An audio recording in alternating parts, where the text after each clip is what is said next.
Okay, Mayor, I will turn it over to you. Thank you. I call this meeting of the Citrus Heights City Council to order for October 28th, 2021. We did just come out of closed session. I have no reportable action. And with that, Councilman Schaefer, would you lead us in the Pledge of Allegiance?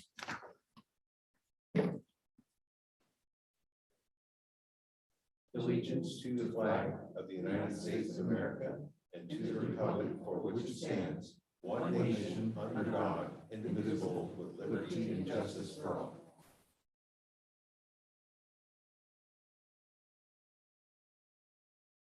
Thank you. Amy, will you please call the roll? Councilmember Bruins. Present. Councilmember Daniels. Here.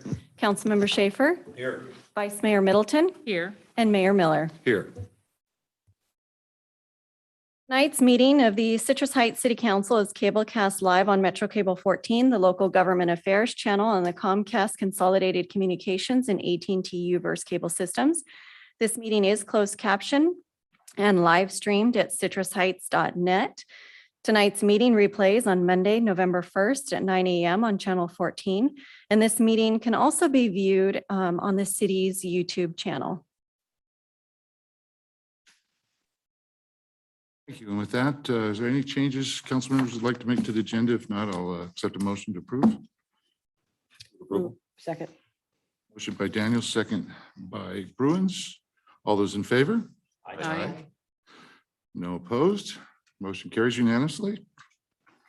Next item, please.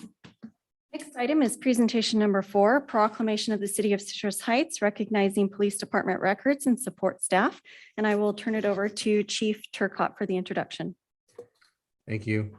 Good evening, Mayor, members of council. Tonight, we're joined by Tiffany Campbell. She manages our records unit and many of our support services folks, and she'll introduce this item. Thank you very much, Chief.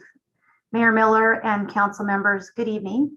Yes, I am Tiffany Campbell. I manage the records unit for the department, as Chief said, and I'm so proud of that assignment. Tonight, I want to thank you for taking time to recognize records and police support personnel. They are a very dedicated and detail-oriented team who are top-notch professionals. They're trusted with reviewing and releasing confidential documents and our citizens' reports, and they just do an outstanding job. They're very dedicated. And most importantly, they provide exceptional support to our sworn personnel. And that is a critical function within our police department. And so I just want to thank you for taking the time tonight to recognize this day and really extend how proud I am to work with this team. They're a fabulous group. So tonight in front of you and council to accept this proclamation on behalf of all the records and support personnel is our senior records assistant, Devin Burns. Thank you, and Mayor, back to you. Thank you, Supervisor Campbell and Chief. First, I'd like to, before I present this to Devin, I'd like to read it. This is a proclamation of the City of Citrus Heights proclaiming November 9th, 2021 as Records and Support Personnel Day. I'm going to skip the whereases. Law enforcement agencies throughout the state rely on dedicated, unsung heroes, and this is the men and women who support and work within the police records unit. November 9th has been proclaimed Law Enforcement Records and Support Personnel Day by the California Law Enforcement Association of Records Supervisors. And when an officer responds to a call and authors a report, you know all this, right? The Citrus Heights Police Department records and support personnel are a crucial part of the overall process. Highly trained and technically skilled records and support personnel are responsible for ensuring accurate, detailed, and confidential information is entered into the multiple law enforcement databases and ensures complex coding is accurate for statistical uniform crime reporting and crime analysis. When a person is arrested or emergency warrants are in immediate need, records and support personnel perform a critical function and prepare the necessary reports, forms, and cases for submission to the district attorney for the prosecution of suspects. Records and support personnel are responsible for meeting several filing deadlines, ensuring all reports, citation, and court orders are correctly entered and maintained and provided to the courts. Exceptional customer service, knowledge regarding ever-changing laws and mandates, and ensuring officers, victims, and juvenile information is protected, is just a small portion of what our dedicated and specialized records and support personnel handle daily. The Citrus Heights Police Department records and support personnel are an essential part of the overall police operation, and we sincerely thank them all for their valuable contributions to the law enforcement process and for the unparalleled service they provide to the members of the department, the city, and the Citrus Heights community. So therefore be it resolved that the City Council of the City of Citrus Heights does hereby proclaim November 9th as Records and Support Personnel Day, and do hereby urge all Citrus Heights community members to honor records and support personnel and publicly reaffirm our city's commitment to this valuable and talented team during this day and throughout the year. And Devin, I'd like to present this to you from the City Council.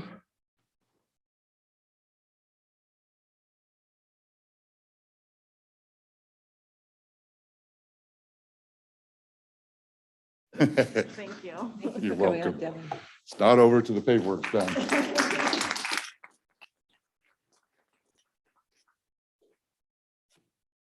Okay, next I'd like to ask Suzanne Winters. Do we have anybody from American Legion?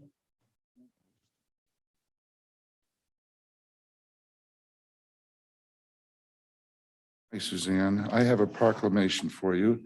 This proclaims November as National Veterans and Military Families Month. The United States is a beacon of hope, freedom, and opportunity to people around the world, and the soldiers, sailors, airmen, Marines, and Coast Guardsmen who fight to defend our liberty embody courage, patriotism, and loyalty. America's military men and women and their families are vital to the security and prosperity of our nation. We have the responsibility to protect and serve those who have made countless sacrifices for our country. Throughout our history, our military men and women have boldly answered the call of duty to defend our nation's independence and precious liberties, risking life and limb for their fellow Americans. Military families exemplify the courage and resolve that define our national character. They rise to the challenge of multiple deployments and frequent moves. Spouses who care and provide for children in their partner's absence, and kids who make new friends and leave known comforts behind. Since we are a nation that leaves no American behind, and that includes our veterans and their family members, we recognize that our obligation to our military men and women does not end after their time in uniform. Each warrior who fights for our nation along with their families has earned our eternal gratitude. We ask that all Americans thank and support them. Together, we remain committed to fostering a national community of support for these brave heroes and families. So now here be it resolved that the City Council of the City of Citrus Heights does hereby proclaim November 2021 as National Veterans and Military Families Month, and do hereby urge all Citrus Heights community members to join in and recognize and express their appreciation for the service, sacrifices, and contributions of veterans and military families for what they have done and for what they do every day to support our great nation. And so, Suzanne, I'd like to present this to you, and you are representing the American Legion Auxiliary 383. That's correct. District President. Yes, Oh, I know you. I know. And I'm here because I helped put the proclamation together. And Very good. so You're much. welcome.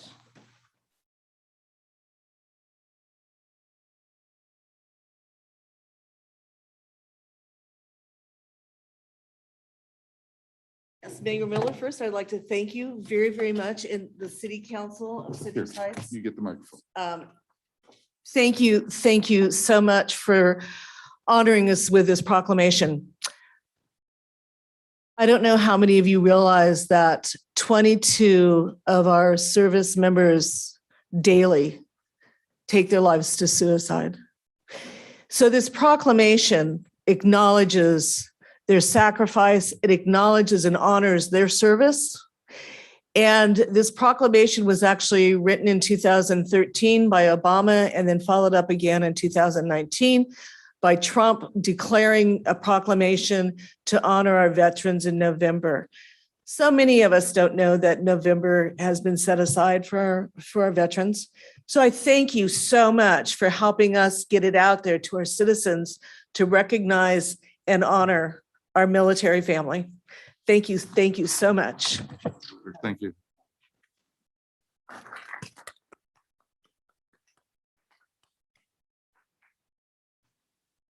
Okay, next item, please. Next item is comments by council members and regional board updates. Mr. Daniels, would you like to go first? Sure. Thank you very much. Rain, rain, rain. It came, and I just want to take a moment to publicly give a shout out to the city and the response to what we saw. There was flooding, but there was historical rain, and I left to go to the Bay Area at 4 a.m. on Monday morning, and I didn't see one road flooded at that time.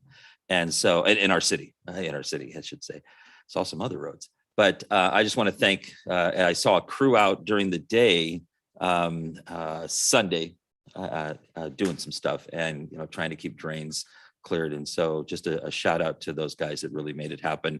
Yes, there was some flooding, but again, it was historical rain. And I think the city did a really good job. And I had the opportunity to drive by the Antelope Sunrise Old Auburn area today.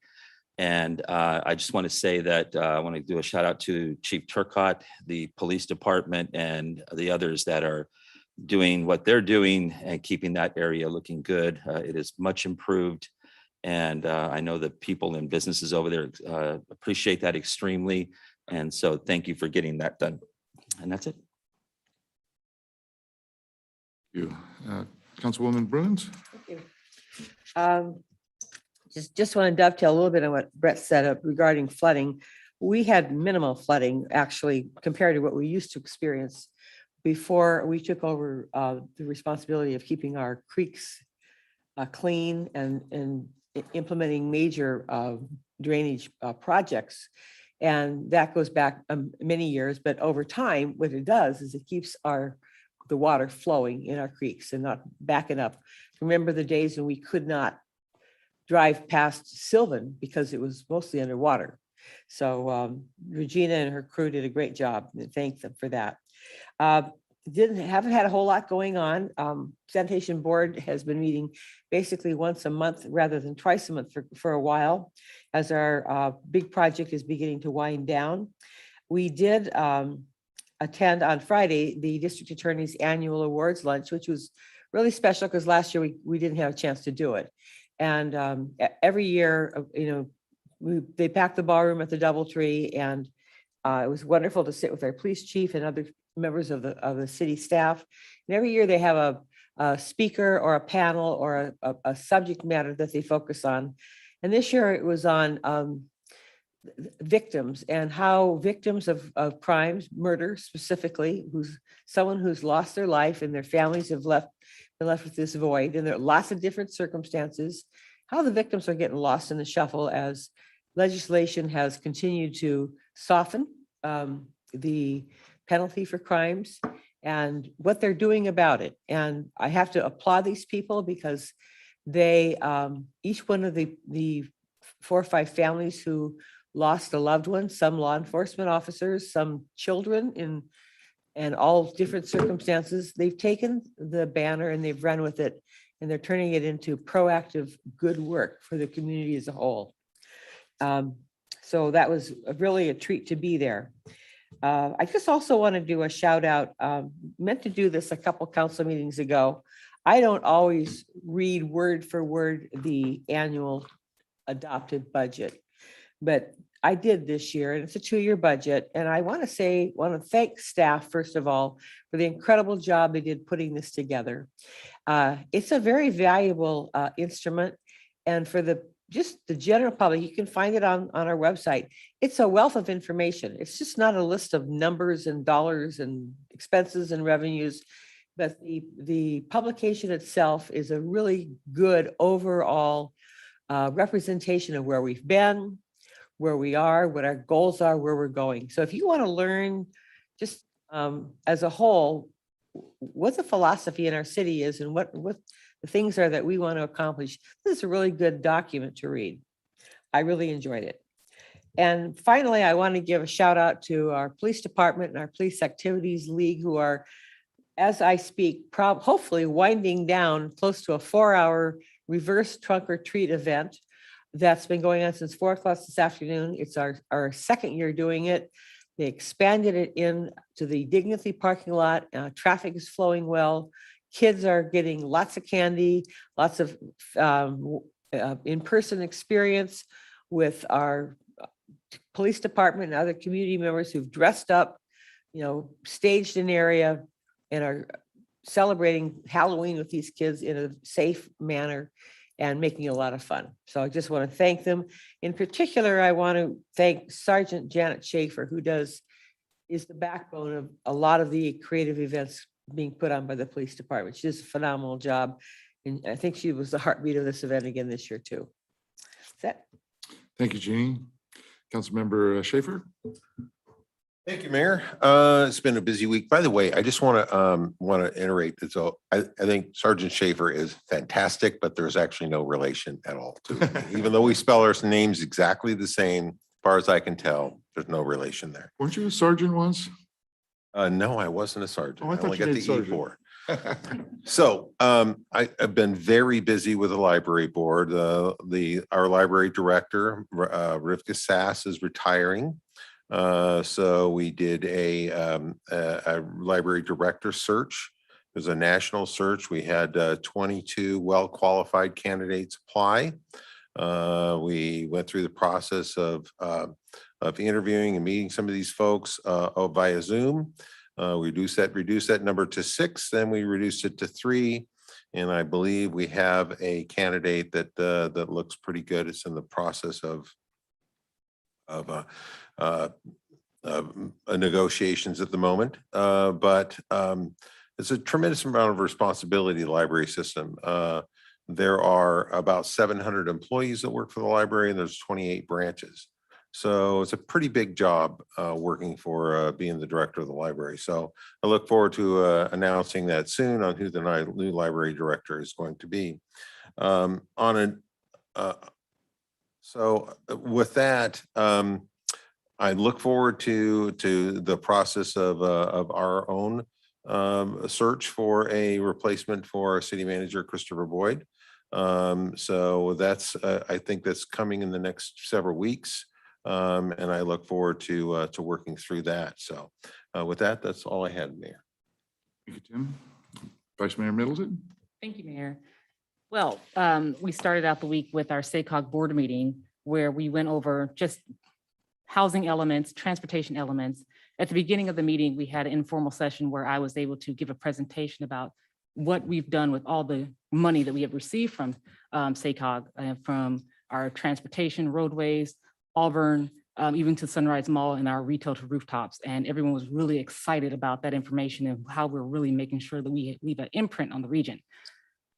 Today, at 4 o'clock, well, actually around 2 o'clock, I was out there in the PD parking lot, getting ready to pass out candy. We decorated the back of our trunk. I assume that my family is still out there passing out candy, the lines of children and their smiles on their faces to be able to participate in this safe Halloween activity was just so exciting and heartwarming. And I'm sad I had to leave it a little bit early. And that's it. Thank you. Thank you, Portia.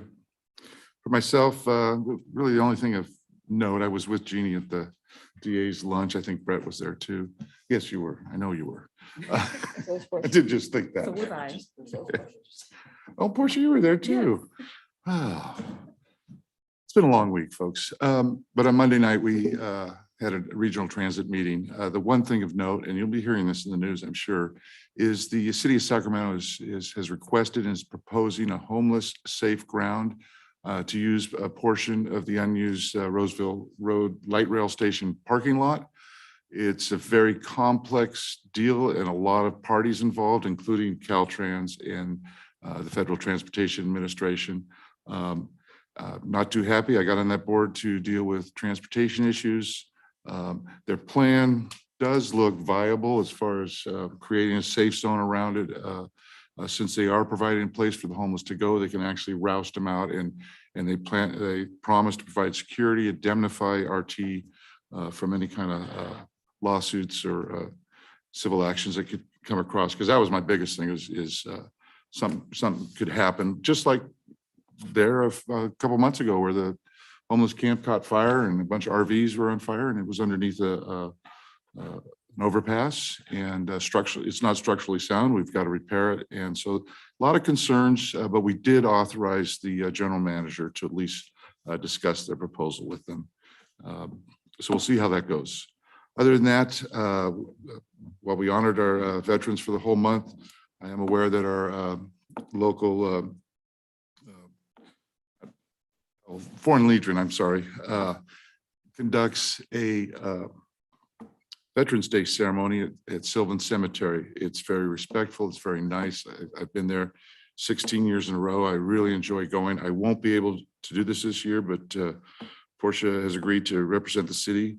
And again, if you don't know what time that starts, it's at 11:11 at 11, Sylvan Cemetery. And with that, we're on to the next item. Amy. Next item is public comment, and members of the public may address the council on any agenda item of interest to the public and within the council's purview, or on any agenda item before or during the council's consideration of the item. Speakers will be limited to 3 minutes each. If you wish to address the council during the meeting, please either complete a speaker identification sheet and give it to myself. If participating via Zoom, use the raise hand function or *9 from a telephone to indicate your desire to speak. When your name is called, I will allow you to unmute your microphone to speak. I do not have any speaker sheets that were turned in from the audience. Looking at Zoom, I do not have any raised hands, but I do have 2 public comment to read. Go ahead then, please.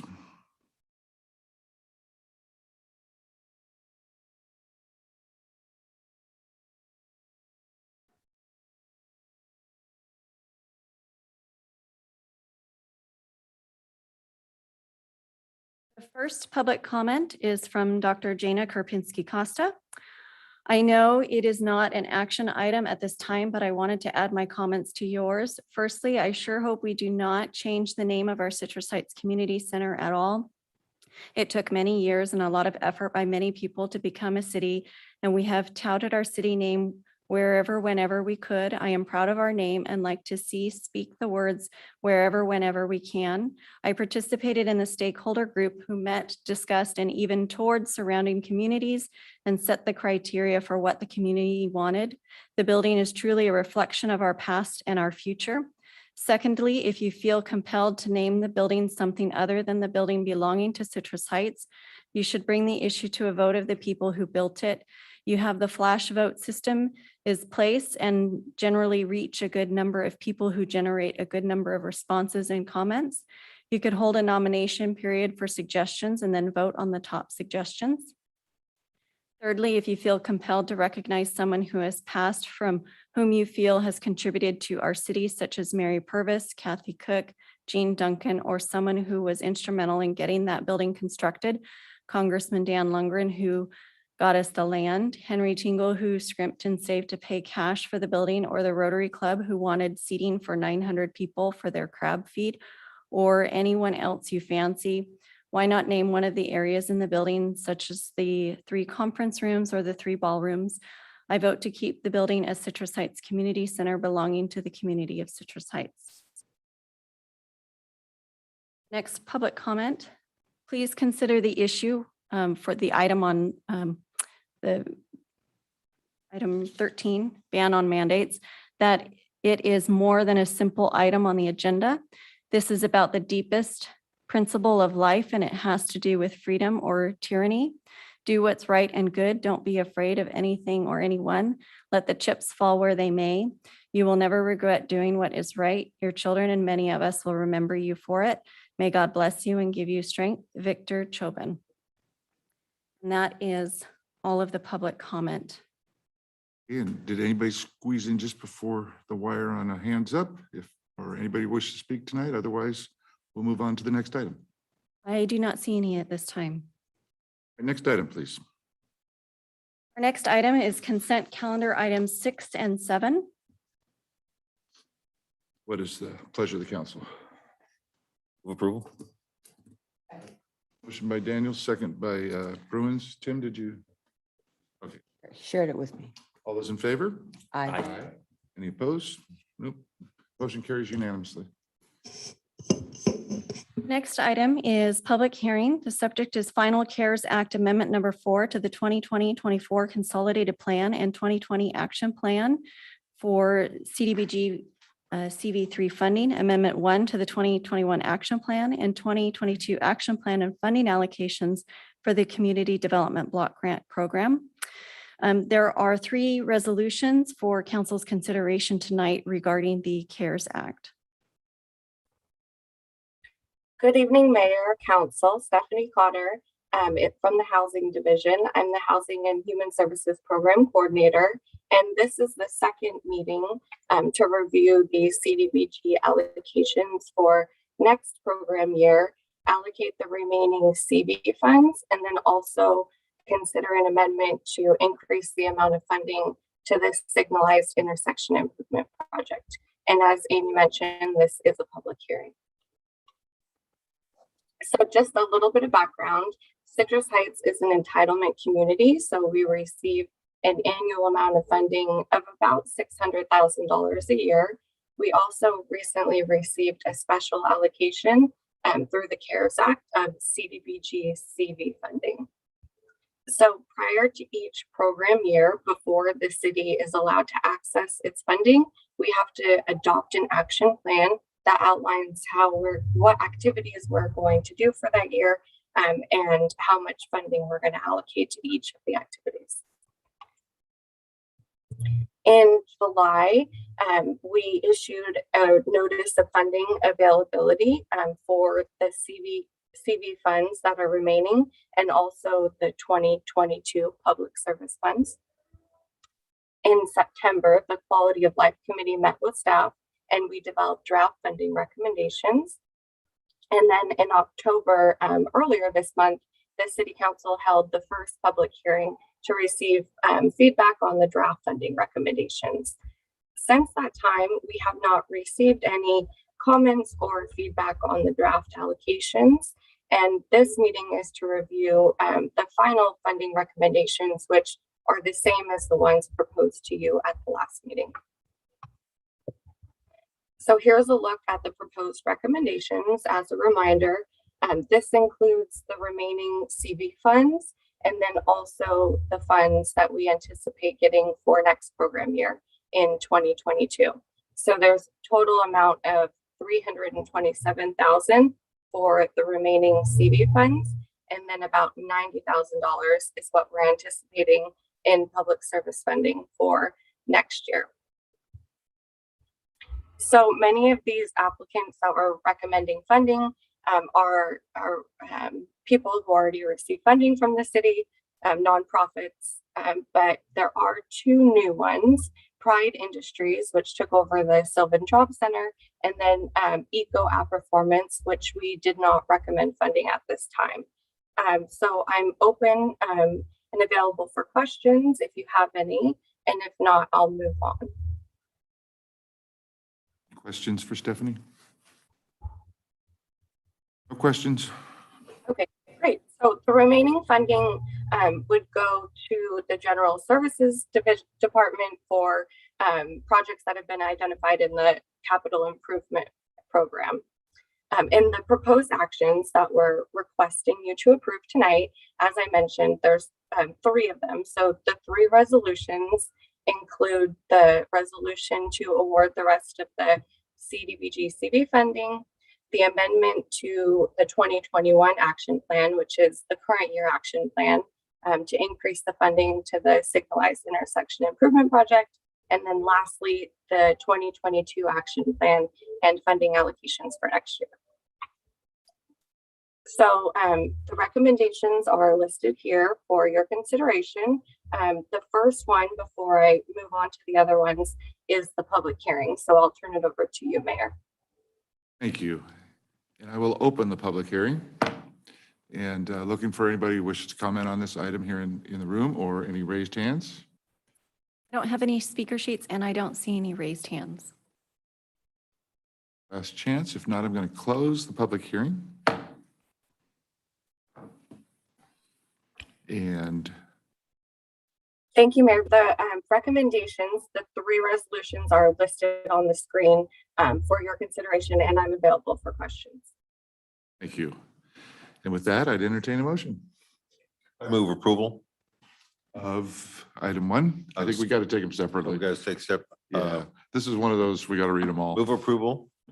Adopt a resolution approving CARES Act Amendment number 4 to the 2020-24 Consolidated Plan and 2020 Action Plan for the Coronavirus CDBG-CV3 funding. Motion by Schaefer, seconded by Daniels. All those in favor? Aye. Any opposed? Motion carries unanimously. I move approval of adopting a resolution approving amendment number 1 to the 2021 CDBG action plan.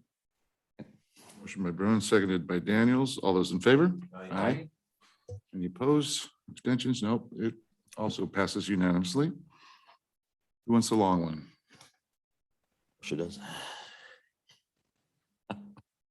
Move approval of adopting a resolution for the City Council Citrus Heights, approving the 2022 Community Development Block Grant Action Plan and authorizing the city manager or designee to execute all contracts necessary to implement said plan.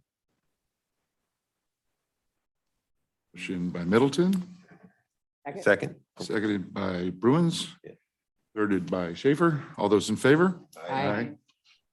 Opposed or abstentions? Nope, we are unanimous on that one as well. Thank you. Thank you, Ms. Cotter. And we're on to the regular calendar. Next item is regular calendar. Item number 9. The subject is amendment to residential solid waste collection and recycling services agreement with Allied Waste Services of North America to provide organics collection and related services required by SB 1383.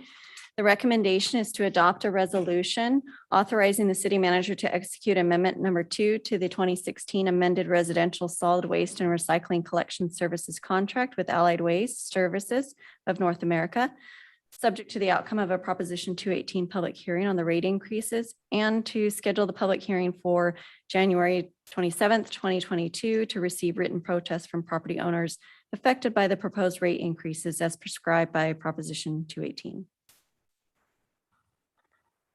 Evening, Mayor, members of the City Council, Mary Poole here with General Services, along with Carrie Baxter from R3 Consulting Group.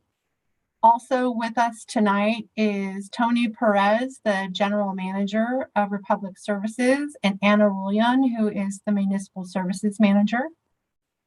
The item before you tonight is the next step in completing multiple requirements under SB 1383, the state's mandatory unfunded organics recycling mandate. As you may recall, staff has been methodically taking steps to ensure the city is in compliance with CalRecycle regulations and state law. Tonight, following up on the July 22nd study session with the City Council, we continue to be focused on the residential aspect of mandatory organics recycling collection. And with that in mind, we will touch briefly on the overall jurisdictional requirements and where we are in the process. We will also quickly review again the need for a negotiated amendment to the current collection services agreement with Republic Services, go through a brief revisit of the negotiation process, which led to the recommended program changes. And ultimately, we are asking the City Council to take action on the proposed amendment tonight. This slide is just a reminder of the process we've been going through over the past 2 years, with the July 22nd study session, the most recent discussion. At the study session, we did receive council direction, which provided the framework for the residential amendment that is before you tonight. And then the staff recommendation is on this slide, and we'll bring it up again at the end. R3 Consulting Group has been assisting staff with this entire effort, and Carrie Baxter is going to take us through the key negotiation elements, and then I will close it at the end. Thank you, Mary, and good evening, Mayor and council members. To start, since we've covered this so much in detail in previous meetings, I'll just provide you with a brief summary of SB 1383 again. This unfunded mandate establishes methane emission reduction targets for the state to reduce short-lived climate pollutants in California's economy.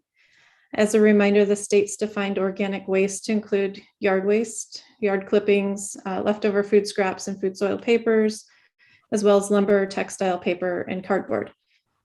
There's 6 programs that the jurisdictions throughout California will have to implement to avoid enforcement action. This includes weekly collection of organic waste beginning January 1st, 2022, edible food recovery program, where the city's identifying edible food generators and will be required to enforce contract requirements between the generator and the recovering organization. Also, beginning January 1st, 2022, for the largest of those generators, conducting outreach and education to the community about the changes to the collection program and the requirements under this mandate, procurement of recovered organic products, which is mandating purchasing of recycled paper product and tracking all those purchases within the SB 1383 implementation record, securing capacity that the city must access existing capacity for edible food recovery, and also expanding infrastructure needs for processing of the material, the organic material that's being disposed, and then monitoring and complying specific enforcement penalties, which is coming down further in 2024. Based on the city's compliance plan that was submitted to CalRecycle, we updated the solid waste ordinance and the commercial solid waste franchise agreement updates. And then the commercial haulers have delivered organic and recycling containers to those customers that weren't in compliance with state law. And then what we're here for tonight is to discuss the draft amended and restated franchise agreement and new organics collection services needed to meet SB 1383 requirements. So the city has had a long-term franchise agreement with Republic Services that expires in 2027. Based on the organic waste definition from the state, the city's current residential program includes the collection of yard trimmings on a bi-weekly basis in the green cart, and paper and cardboard are collected in the city's blue recycling carts.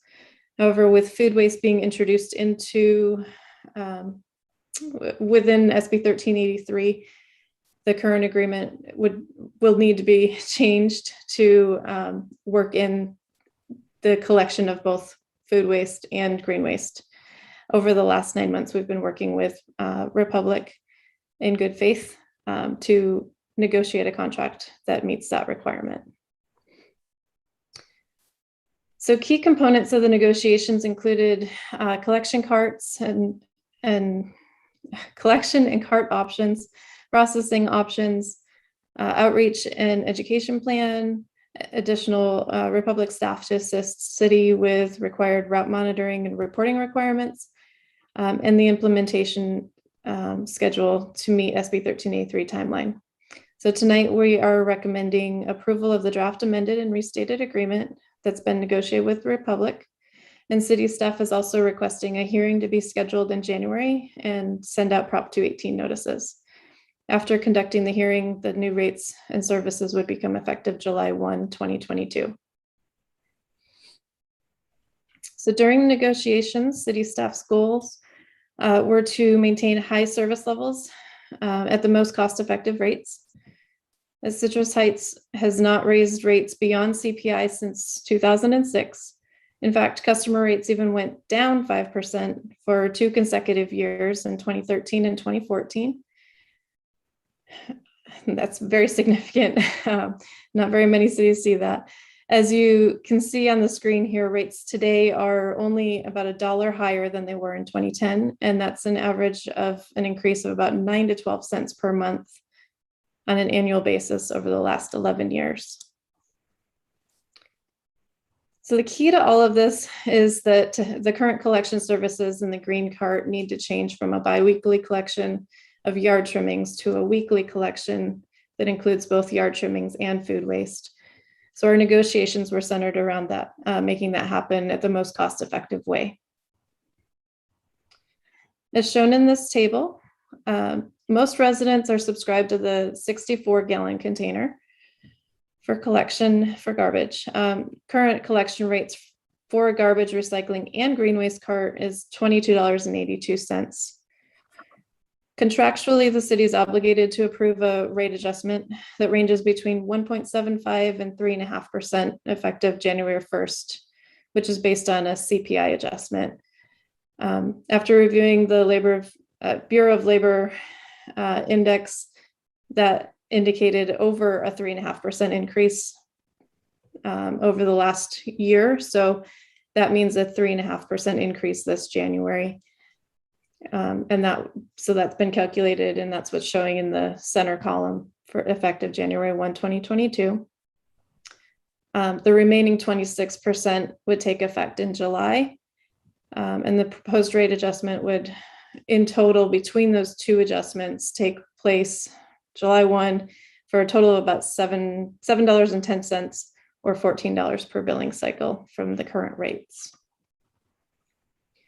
So the proposed rates are based on new SB 1383 compliant programs with costs that include 3 additional trucks and drivers, a part-time route auditor and reporting staff, customer outreach and education, including the delivery of kitchen pails to each customer, additional outreach campaigns through the remaining term of the contract, as well as changing in cost for processing the recycling and organic materials and the administration of the program.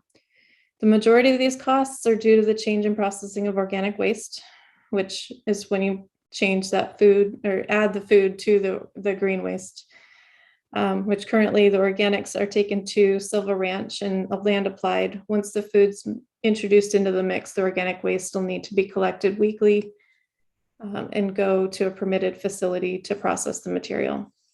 The approximate cost of that is over $2 million per year. One of the impacts of the organics program we wanted to evaluate was the impact of the garbage and recycling trucks on city streets.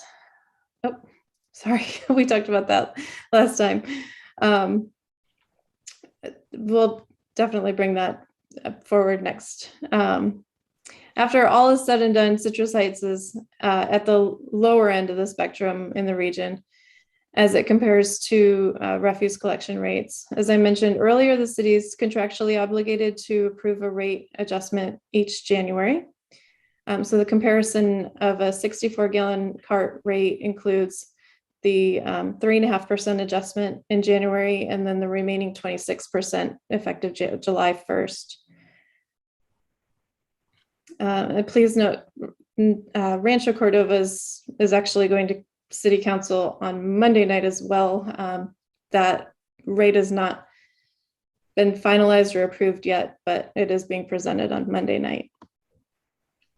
Other agencies throughout the region and the state have been exploring options to reduce their curbside or appointment collection programs. In general, reducing services has been found to meet agency requirements, to not meet agency requirements and objectives or be cost effective. But they are still required to maintain compliance. So on this slide, just as a reminder, during negotiations, we looked at a number of mitigation rate impacts, including reducing services, doing fewer neighborhood cleanup events, and eliminating oil and sharps collections. 3 options that we looked at in more detail were a free dump coupon provided to every resident, eliminating one of the 3 neighborhood cleanup events. And the third option was to charge for additional organics containers rather than having a second container for free. So after an extensive review of options, staff is recommending the following program for City Council approval. This program includes changing from biweekly green waste collection to weekly organics green and food collection. By changing from the biweekly collection to a weekly collection, customers will in essence receive double the service in their green cart. Staff's recommending removing the second free organics cart and offering additional carts to those customers that need them for an additional, need that additional service for $14 a month.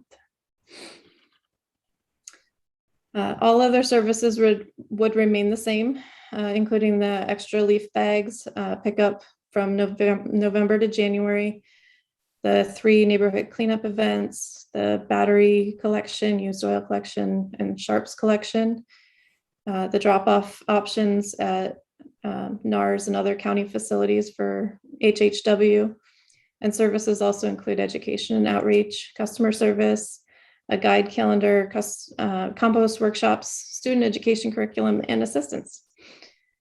And with that, sorry, flipping through them way too fast. Pass it back over to Mary. Yep. Thank you so much. So can you go back to the summary slide, Karen? I'm sorry. Thank you. Yes. Thank you. So in summary, as you all know, organics collection services are required by SB 1383, subject to a significant penalty if the city does not comply. The negotiated amendment is necessary to provide that services.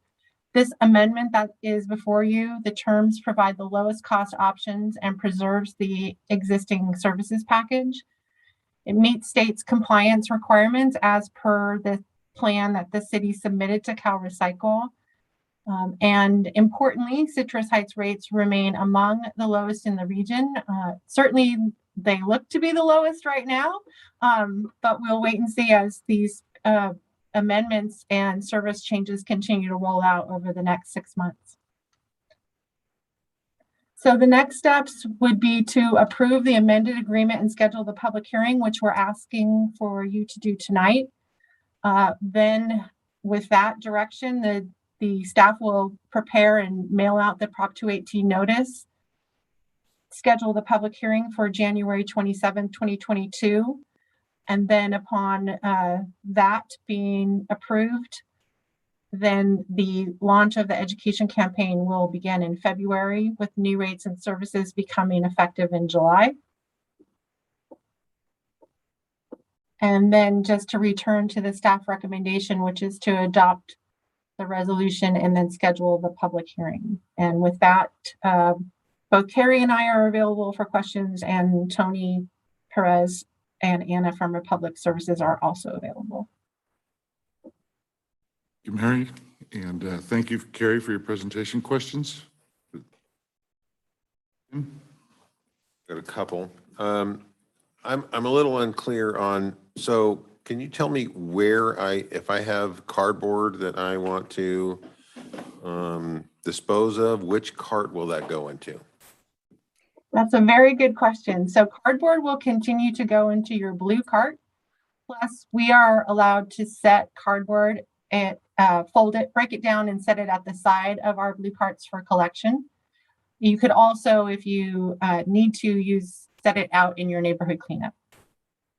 Next question is, if I've got a piece of wood that I've removed the nails from, where does that go? So wood in general would go into your green organics cart as long as it fits with the lid closed. And if it does not, then it would have to be part of your neighborhood cleanup process. And the neighborhood cleanup process then takes it through a system where they're taking the organics materials out of that stream. My final question is, if I have a neighbor who's no longer able to get their carts to the street, is there any accommodation from Republic Services for that? That's a great question, and thank you for bringing that up. Absolutely. Part of our service contract with Republic Services includes a walkout service for those who are eligible. And if there is no one else in the house that's able to take that cart out, then the resident can apply for walkout service directly with Republic. They will come pick up the cart from the yard, bring it down, and then return it back to the side of the house or wherever it is that it's kept. They don't go in the backyard. Excellent. Thank you so much, Mary. Yeah. So currently, if I have some organic waste left over from eating, I throw it in my garbage can or my garbage bag. I tie that off and I put it in my garbage can and it gets picked up. And so Now what I'm going to have to do is throw it in with a bunch of grass and stuff like that. You know, at some point, probably watch it leak and attract all kinds of nice flies and whatnot. And for that privilege, I'm going to have to pay 30% more. I find the whole thing just over the top ridiculous. It's a state mandated thing. It's unfunded. I'm going to vote no on it. It's just symbolically. I know it's going to pass, and I know we're going to move forward. But it is absolutely crazy that this system, that somebody, you know, thinks that this is a good thing, that, you know, throwing all this garbage, literally garbage, into a can is going to be a wonderful thing. And when it hits, you know, 105 degrees in August and all that stuff's cooking in there, it's just going to be wonderful. And I don't know where you put your garbage cans, but if you put it like in the fence outside, and your neighbors are trying to enjoy their yard outside next to it because of how whatever your structure is of your property, it's going to be terrible. It's going to be just god awful. You know, what do we do? Well, if we don't pass it, you know, then who knows? The state comes along and you know, hits us with fines and stuff like that. But what are we going to do if the citizens don't go for it and they turn it down through Prop 218? Then we're going to be on the hook, I think, right, for the $2 million a year through the general fund or whatever. Question. I wonder if Mary could answer that. But anyway, yeah, Mary, I would like an answer on that, but I'm going to vote no on it, and just kind of symbolically that it's an unfunded state mandate, and gee, whatever happened to that not being allowed. So that's it. Thanks, Brett. It is my understanding if a majority of the account holders submit a written protest, then that would defeat the proposed rate increase. And at that point, we would have to go back to CalRecycle and negotiate with them about how we would proceed. And I don't know, Ryan, if you want to add anything, but that's my understanding. Yeah, that's correct. It's a majority protest. They need to actually submit opposition to it. So it's not, you don't need to have a majority approve it, just a majority of the residents oppose it, which is usually pretty unlikely, but it has happened on occasion. Will this be a card that's sent out with the ability to return it back as yes or no, or will it be just a notification and then people have to jump through hoops to put together some sort of letter and send it back as a protest? It's currently structured as a notice where we provide the information that they need to submit back in a form fashion. Thanks. I just had a procedural question. I know, you know, on pickup day, we have 2 trucks depending on what week it is. Is this going to mean 3 trucks? Every other week, yes. So we're going to have increased use of fossil fuels to pick up some eggs and potatoes. So why would we have 3 trucks if we have garbage, garbage, green and recycle? Okay. Right. So currently we have alternating recycle and green waste. Now we will have green waste and garbage every week and alternating recycle weeks. You know, I hear what Brett is saying. You know, none of us asked for this. This is more of a comment. It's not a question.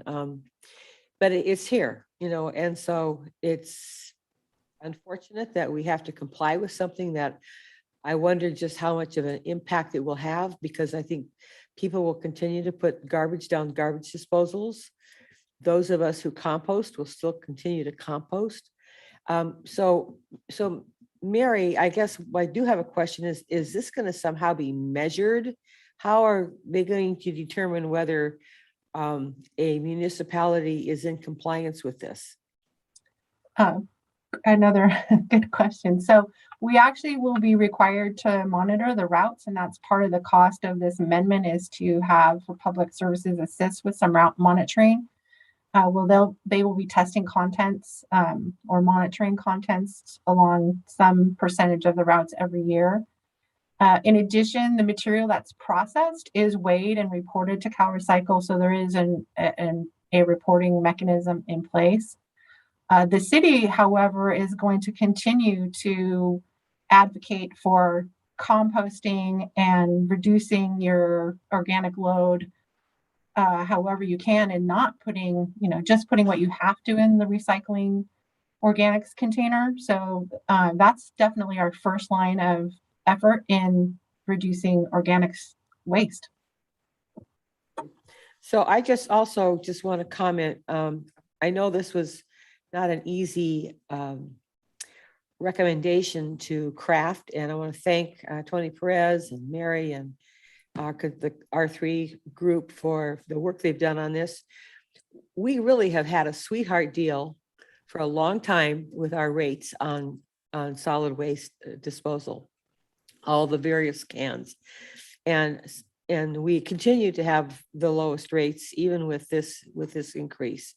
And that has provided the citizens of Citrus Heights some extraordinary services at a very low cost that you don't see in other communities. And a big one being the 3 times a year curbside pickup, where we can put things out on the street, it gets picked up, taken away, we never see it again. There are other communities that would are very jealous that we have this and we yet pay the lowest rates in the region. So I just want to acknowledge the hard work that our Mary Poole and our staff, along with Republic, have done over the years to keep our rates low and to keep our services high. And so I'm glad to see that those services will not be diminished in any way.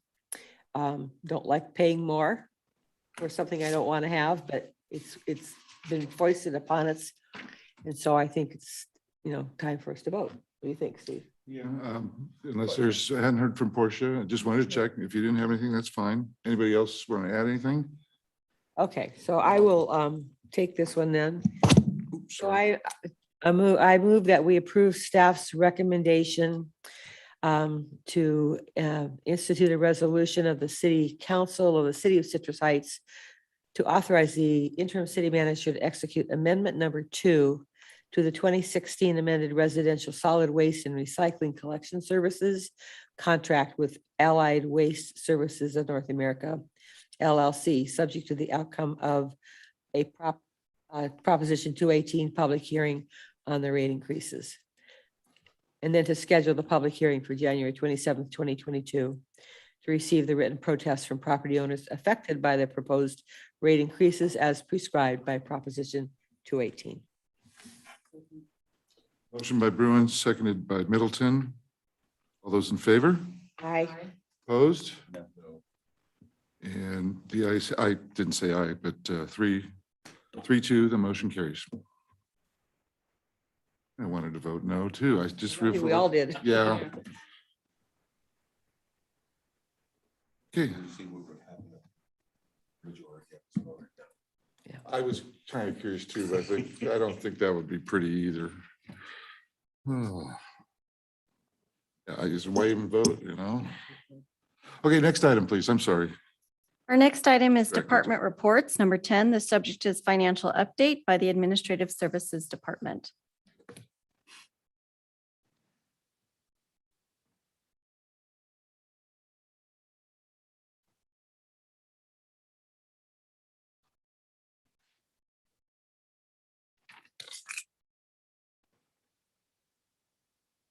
Welcome, Bill.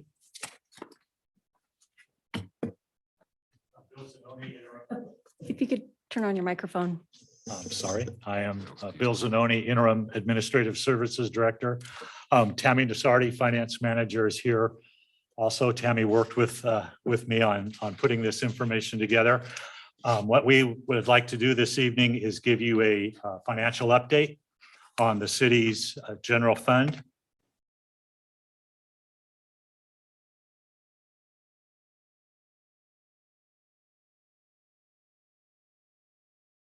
There we go. We've got three different areas that we'd like to cover fairly quickly this evening. The first is an update on the general fund for last fiscal year. We've closed the fiscal year. Our fiscal year ends June 30th. These are preliminary numbers. They shouldn't change very much, but until the auditors finish their work, and we actually have auditors doing their field work with us this week. once they're finished, whatever, if they do make any adjustments, they should be minor. And then we will be coming to you with a final audited financial report probably in December.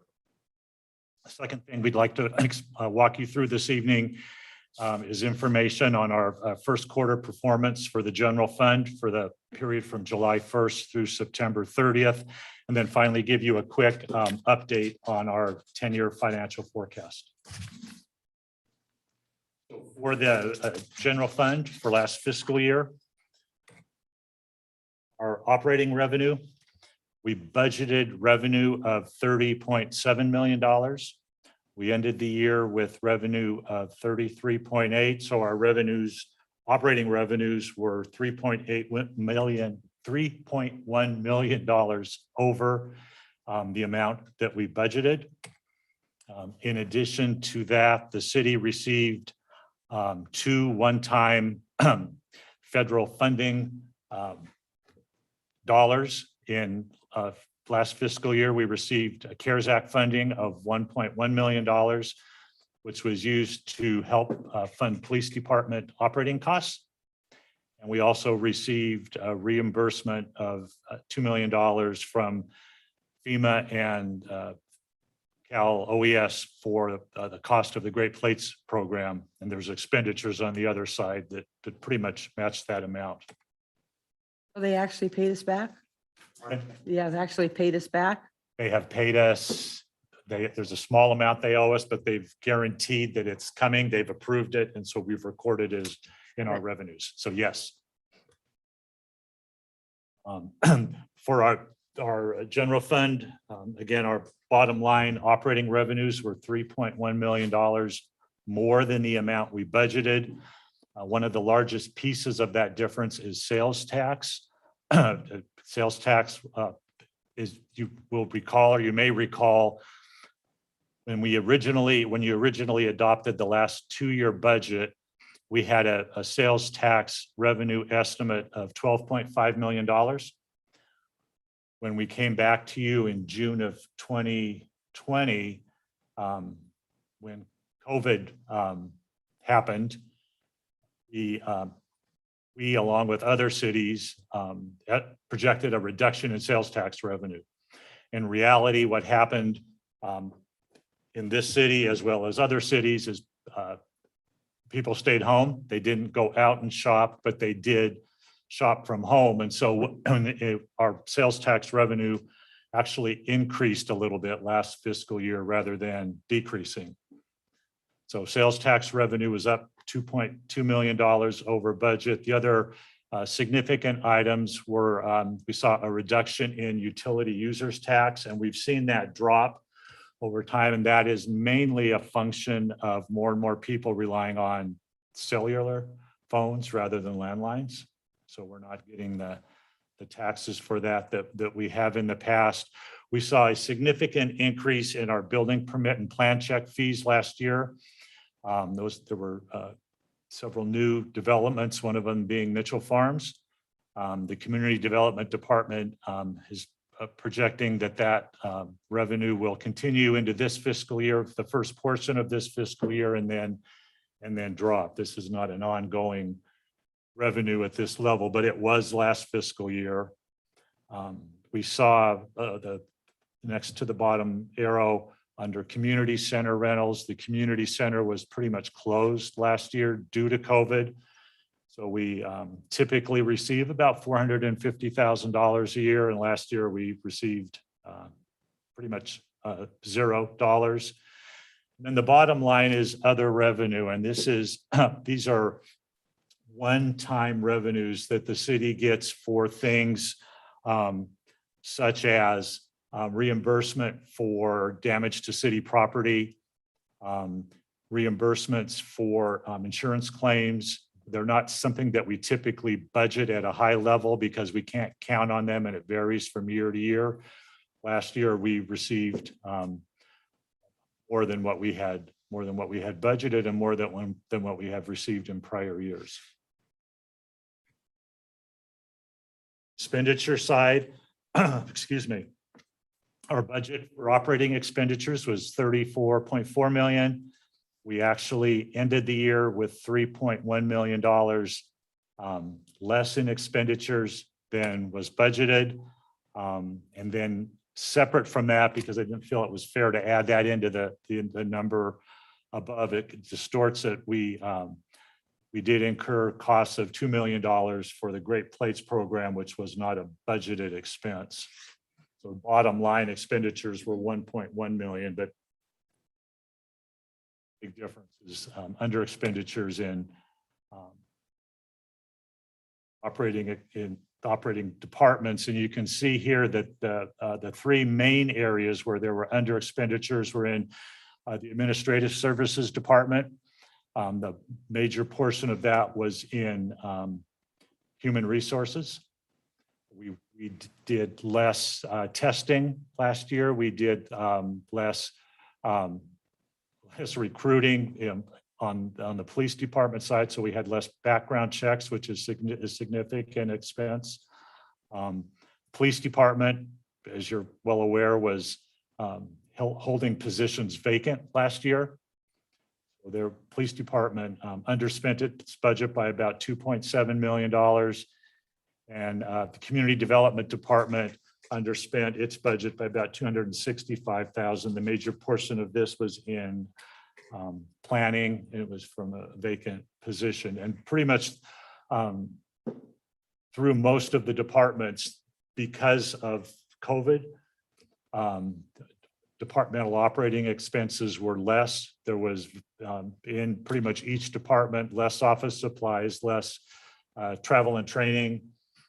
Just generally, we could go line by line, but the bottom line was overall last year savings of $3.1 million.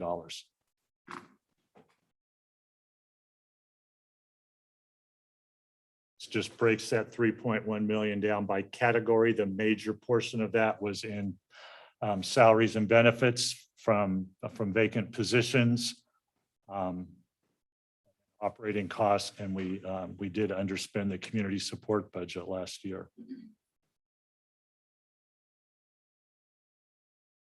Comparing the budget overall, our total revenue was $36.9 million, including everything, compared to a budget of $30.7 million. Our total expenditures were $33.3 million, again, including the Great Plates program. So we budgeted a operating shortfall of $3.7 million last year. We actually ended the year with a surplus of $3.6 million. The adopted budget provided for utilizing $1.2 million of the line of credit to help balance the budget. We didn't need to access that, so that's a good thing. So we did end the year with a surplus of $3.6 million. That's good news. So that's the good news. So now going into the current fiscal year, as of the first quarter, our annual budgeted revenue for this fiscal year is $35.2 million. You can see the largest source of revenue right now to the city is sales tax at $13.2 million. Our second largest revenue source right now is motor vehicle license fees of a little bit over $9 million. As of the end of the first quarter, we had received $3 million or 8.7%. So 25% of the way through the year, our revenues were 8.7%. So that is typical for us. You can see the major areas where we are under. If you were to straight line this and assume it would be 25% at this point of the year, sales tax, we've only received $1 million of the 13 million that we've budgeted. We get sales tax 2 months behind. So we pretty much only received one payment for this year. So it's anything that came in before that was recorded back to last year. So sales tax is always slow to come in. Franchise fees Our franchise fee agreements provide for most of that revenue to come in at the end of the fiscal year. And the big one is our motor vehicle in lieu fees, that $9 million.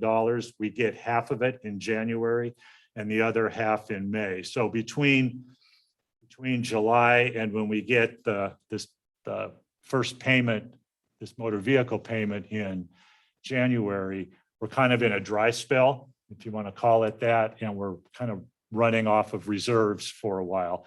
Even when we begin to receive property tax revenue, that won't come in until the first payment will come in December. Second payment will come in several months later. So this is just a function of how our revenues come in. It's fairly typical. And it demonstrates why we need a healthy level of reserves to carry us during this period. On the expenditure side, as of the end of the first quarter, or 25% of the way through the year, we'd spent 25.3% of the budget. So we're pretty much where we should be. There's two departments in here where it looks like they're overspending their budget. One of them is my department, administrative services, and the other is non-departmental.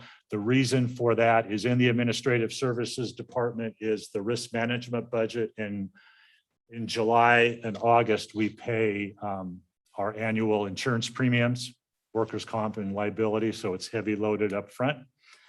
And in the non-departmental budget, you can see we've spent 64% of the budget already, but included in that $1.5 million expenditure figure is about $1.1 million, I believe, for our the payment we have to make to CalPERS in July for our unfunded liability. We have to pay them up front every year. If we don't pay them in July, we pay them throughout the year, and they charge us 7% interest on that. So Look, on those items, the budget over time will catch up with the expenditures that have already been made. yes. So just to summarize where we are as of September 30th, or where we were as of September 30th, we'd received 8.7% of our revenue. We spent 25.3% of our budget. Overall, for the year, the budget projects a shortfall, pretty much a balanced budget, shortfall of 100,000, but we think we'll more than make that up. But as of September 30th, our expenditures exceeded our revenues by $5.8 million. So it was great that we ended last year with a surplus of $3.6 million, but for the first quarter, we were upside down, if you will, by $5.8 million. And again, because our revenues are cyclical as far as when our sales tax and these other revenues come in, it will be the same with property tax revenue. Because the general fund is about 3/4 of the general fund is labor-related costs. That is fairly stable on a monthly basis. And with the exception of unforeseen emergencies, last year was a good example with the Great Plates program. We didn't anticipate that. We had to fund that up front. That was a $2 million expense and came right out of general fund cash. And then we had to continue to wait until we finally got reimbursed from FEMA. That happens with grants. The general fund advances cash for grants, and then we wait to be reimbursed. So again, we rely fairly heavily, especially during the first half of the fiscal year, on our reserves. This is a chart, an update to a chart that we showed you last year. This just, you can see our general fund cash balance. The blue dotted line is 0. So we, last year between September and March, the general fund was in a negative cash position. Our cash builds up, and this reflects our surplus, operating surplus from last year. And you can see now it's starting to come down again. When we run this again at mid-year, you will see it. December number looks like my bank account right before payday. Right? Yeah, empty. Right. It's not heading the right direction, and it will continue in that direction for the next several months. And then when we get an influx of cash with the motor vehicle fees, and we start to get more sales tax, then it'll start to pop up again. But it's when it's below zero, we really don't want it. It should never go below zero. And that is just a picture example of why we really need to focus on our general fund reserves. Any questions on that? Any questions, Bill? I do have a couple questions. Sure. Go ahead, Tim. Okay, so and looking back at the original operating revenue for 2021, it's like the page in. When we look at building permits, you referenced Mitchell Farms, explaining why we had such a huge difference. It's almost 2.5 times what was originally budgeted as far as revenue coming in. Yes. But we knew that project was coming for a long time. That's been in process for a long, long time. And I'm just curious how that happened. I mean, that's a significant difference. And the rest of the numbers are real, they're somewhat close, but that one's pretty far off. The other question I had is on the other, when you list here other revenue at 488,000, what is that? What is the other revenue? What's in that category? Well, that is, so let me start with your first Sorry. question on the building permit. I don't believe we knew exactly when those permits were going to be pulled. What we could have done, what we did not do, we could have come back. Typically, we come to council at mid-year and at mid-cycle and adjust the budget. We could have adjusted it when we knew that revenue was coming in. That wasn't done. I think the goal going forward, I believe, would be to continue to provide you with quarterly reports like this.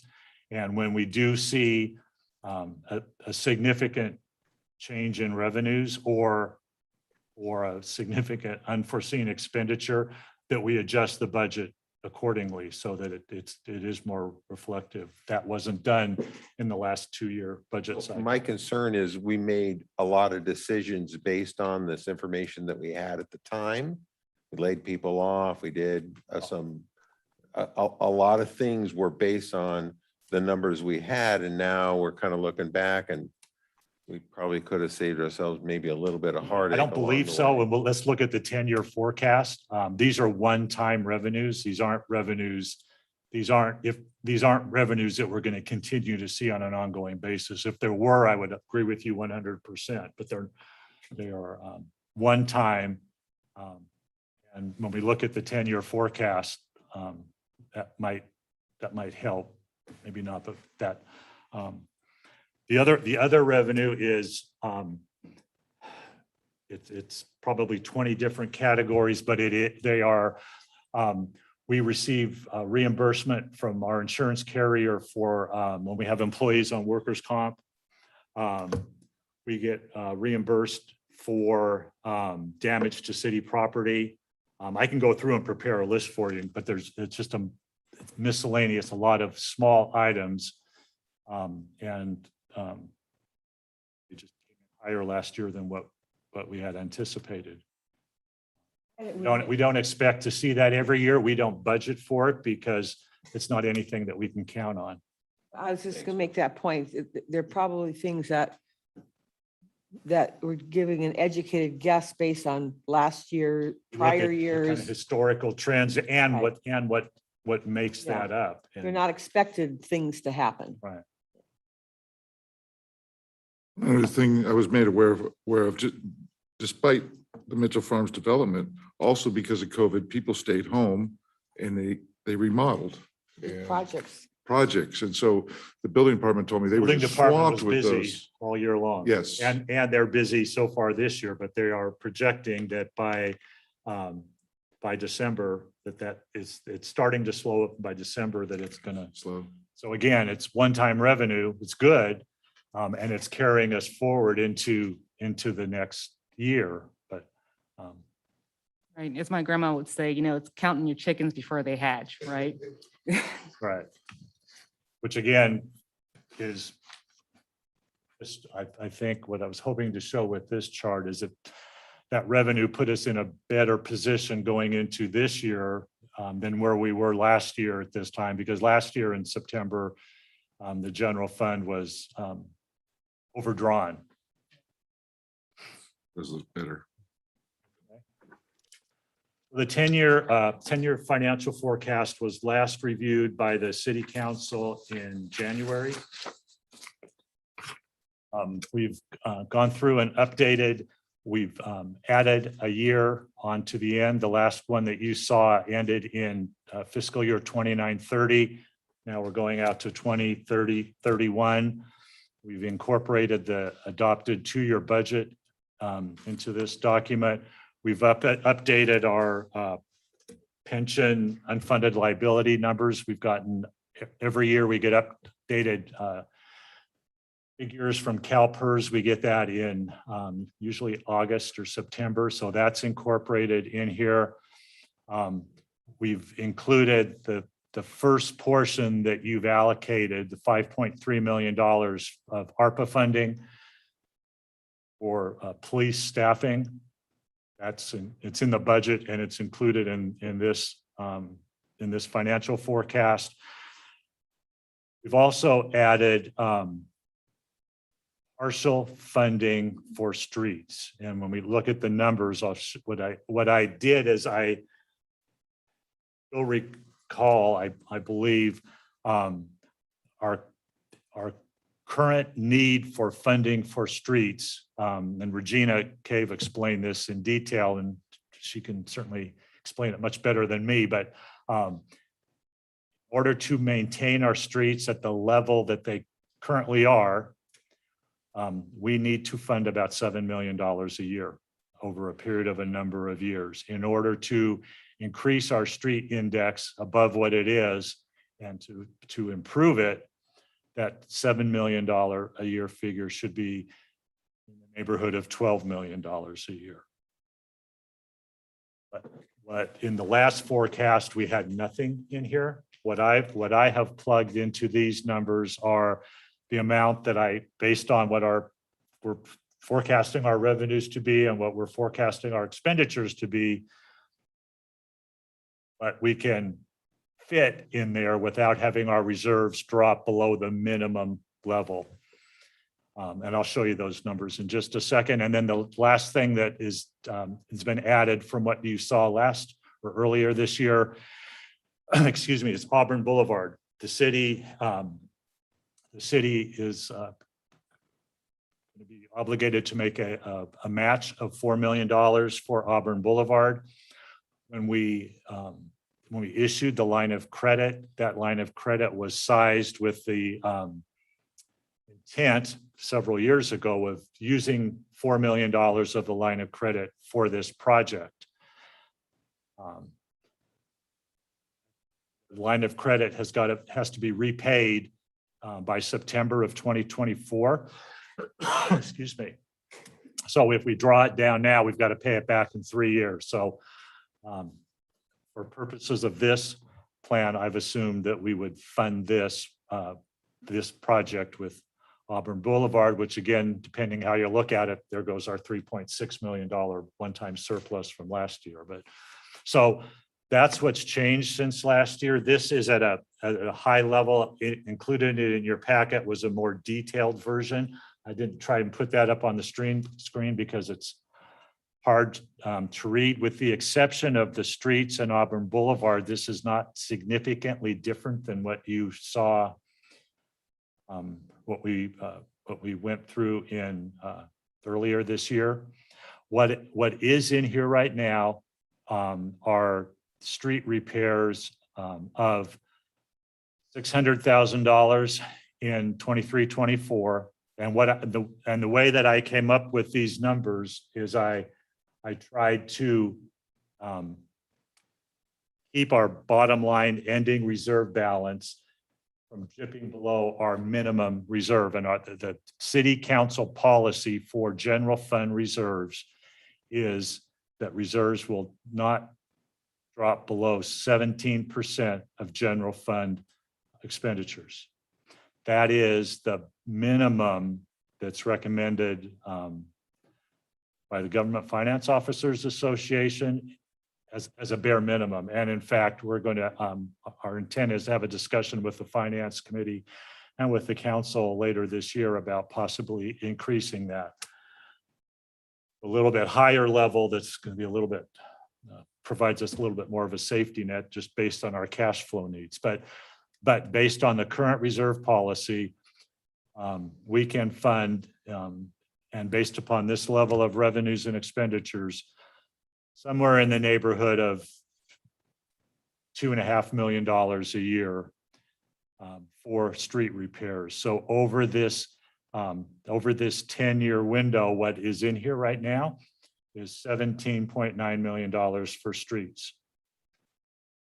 We were to fund what we believe we should fund and what we $12 million a year. So in this document is 17.9, 12 million a year would be 120 million. So we're not anywhere near there, but we at least have something to start. And you're not counting for street repairs, the gas tax money? No, SB1. Yeah, well, and there was the original gas tax. that's as right. well, yeah. Correct. So that's about, Measure A. yeah. So we at least have a line in here for this now. It's something if we do see additional revenue, there's a place to put it. And then there's a line in here for Auburn Boulevard. We had talked at one point about possibly utilizing the sale of Sylvan property for that, but until we know that that is given, and I have this in here in 23-24. In the CIP, it shows that we may start to spend some of those dollars in 22-23. So some of this may shift a year earlier, but these are two major capital items that added in. So Bill, I just want to clarify. So when we look at Measure A and SB1 over the next 2 years, we're about $5.3 million for roads. Right. Plus, so you're looking at, this is another 600,000. So we're looking at almost 6 million for roads over the next 2 years, including the SB1 and Measure A funds. I believe what General Services requires is in addition to that. That doesn't cut into it. It's in addition to those dollars. In this 10-year forecast, you're not showing the sale of Sylvan because that's a Not showing one-time this, expense. no. So that'll be, okay. No. Or not expense. Right. Thank you. It was an expense now. I make a little money on it. So with that, I'd be happy to answer any questions. We are anticipating meeting with our sales tax consultant within the next several weeks to get an updated sales tax forecast. We'll see if that changes at all. We'll be coming back to council in February with a mid-year budget review, and then we'll have 6 months worth of actual. And so we will update this again and give you another updated version. The high price of gas has an impact on that too. Oh, you know. heck yeah.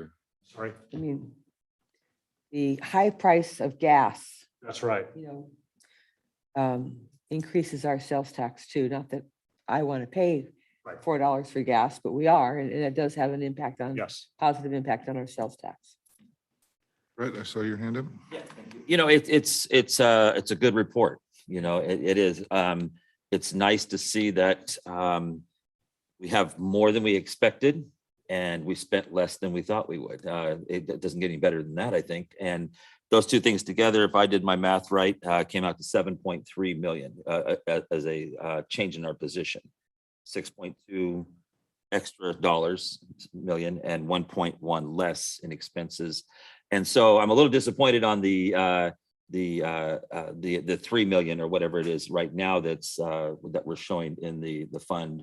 I was hoping when I first saw this that we might be able to come back and say, well, why don't we pay down that line of credit then that's on the Sylvan property? There's no point in having millions of dollars in the bank and owing somebody some money. But I don't think we're there yet, it looks like, from what you're saying. I don't think we're there yet, but that's something we can watch. Okay. We owe $3.5 million roughly to pay off the line of credit. We have $1.5 million next year, and then 2 million the following year is what but the sooner we pay it off, the better. Yeah, and I would just say this, that I think if we can, get some of those numbers back, as you said, as we go into the next quarter or whatever, that and if there's a delay in that property being sold, that's something that I would hope the council would want to look at, is taking that line of credit down, because we're paying interest, and we certainly aren't making hardly any money with money that's sitting in the bank because of the rules with that. So hopefully that's something that we'll be able to do. We're But paying interest on it. We're not planning to utilize it. So but thank you for bringing back a report that is much rosier than I think any of us thought it was going to be at this time. So good job. Questions, comments? Bill? Thank you, Bill. I think we got through the worst of it. I hope we got through the worst of it. You just don't know what's around the next corner. Amy, can we go to the next item, please? The next item is Department Report number 11, the Subjectivist Holiday Program by the Police Department. Yes, good evening. Thank you. Amy, if you would like to bring up the slides, that'd be great. Wonderful. So good evening again, members of the council and Mayor Miller. I'm Tiffany Campbell with the Special Services Division of the Police Department, which is led by Commander Jason Russo. And tonight, as we're wrapping up our trunk or treat, I'm here to present to you what our annual Citrus Heights Operation Cheer rollout plan is going to look like this year. So Operation Holiday Cheer, which is warmly known in the past as our Holiday Refer Program, will kick off Monday, November 1st and run through December 16th. I'll be the program manager again this year, and our point of contact will be Teresa Don. Next. We'll start tonight's presentation with me telling you about 2020's great success. We had our first ever drive-through family pickup, which was held at the City Hall building. We had 75 generous community donors. We were able to assist 27 families. And this program really lifted the spirit in totality of over 189 children and 44 adults that received meals and gifts and toys. And it's just a phenomenal program to be a part of. We also, in 2020, kicked off our inaugural Wave Parade, which was held down at our Sayonara Community Center. So we're really proud of the new accomplishments that we were able to do together with everyone's help with the COVID environment. So this coming year, next, we intend to continue to bring goodwill and holiday cheer to our community. And we want to say thanks to our many other generous holiday community helpers. The Operation Holiday Cheer program is made possible because of the foundation and the relationships that have been built over the years with our service clubs, our community members, and the city and police department staff. An absolute success last year, as I mentioned, was our first ever drive-through family pickup station. And we were using the large conference room as what we warmly called the donation station for all of our holiday helpers to usher out and provide gifts to the 27 adopted families. The spirit in the air when this was happening was just phenomenal, and the community is so grateful for this service. So again, it's my pleasure to be a part of this and help to bring this to the community. Next. To summarize our program for everyone, it's a 3-phase program that is ultimately managed over 6 weeks. So tonight, what I have for you is an explanation to our phases. So our phase 1 part of this program is our application and our family matchup process. The second phase is the donation station, and the third phase is the pickup of the gifts and the wave parade. So I'll just get into a little bit of detail about this. When we kick off on November 1st through the 14th, that is the window where we will be accepting application by referral, whether it's online or through the mail, but all of this will be available to you on our Citrus Heights PD website or our Citrus Heights City website. And this takes a lot of work with our community members. And I'm so happy to say that new this year, Rotarian, Mr. Jeff Slowey, who would be here with me tonight, however, he is away on vacation, but he's graciously offered his time to help take the lead with coordinating the involvement with some of our local service clubs who really wanted to get involved in a more significant role and help with the behind the scenes and the logistics and planning. This is a huge help for all of us here at the police department, and it's just a wonderful way to involve more community members.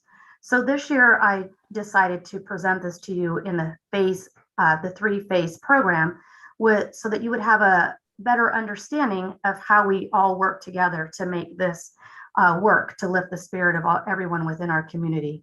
So back to the phase one, we're going to handle this portion between November 1st through the 14th, and we're going to match up our families that week of November 15th, and then notification will go out on November 19th. So the idea behind this is one of our service clubs is going to help lift that. The donation station will begin November 15th through December 15th. That's where we are receiving gifts and food and toys and toiletries from everyone around the community to help supplement the program itself. And if you are interested in donating or being a part of that, we have a way to make an appointment so we can still stay COVID safe and keep everybody healthy. And then again, we'll have a service club helping with that. We'll put that out on social media as well.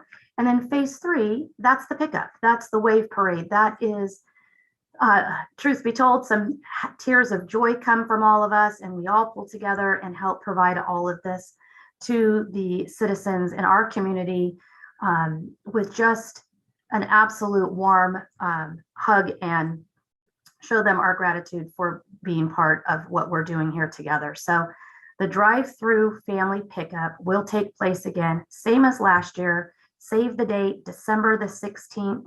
We'll begin at 10 a.m. And then we do intend to have our Sayonara Community Center wave parade that will also be Thursday, but the time on that will have to be determined. And that is because it's based on the number of families that we have to come through.